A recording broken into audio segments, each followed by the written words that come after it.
Hello everyone, I'm going to be teaching you how to put an image or words or something on a tin can. And for me, I'm going to be putting this quote that I found on Google that I really like for my tin can. So here, I'm just going to copy the image. I'm going to paste it here in the middle.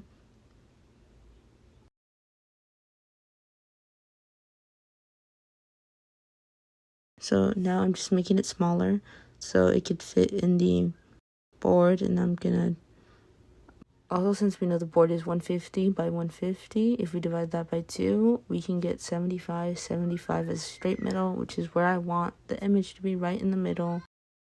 Alright, for this one, I'm just going to trace it because for me it's simpler for words to trace them than just do it like that.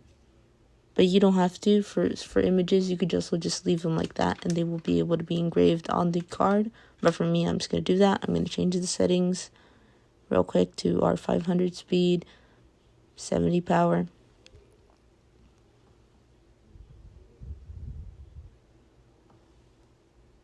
Alright, and before we start laser, I'm going to make sure to check how long it's going to take and make sure everything's right.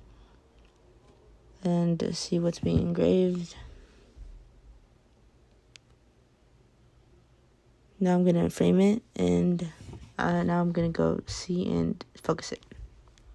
Okay, so here I have my tin can, and here's the focus switch, and I'm just going to keep moving it clockwise to pull the head more up so the dots can be aligned or combined.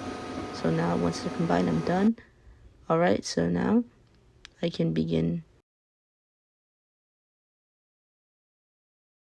It also makes you frame it again, so just frame it again, and then once you frame it, you can finally start it.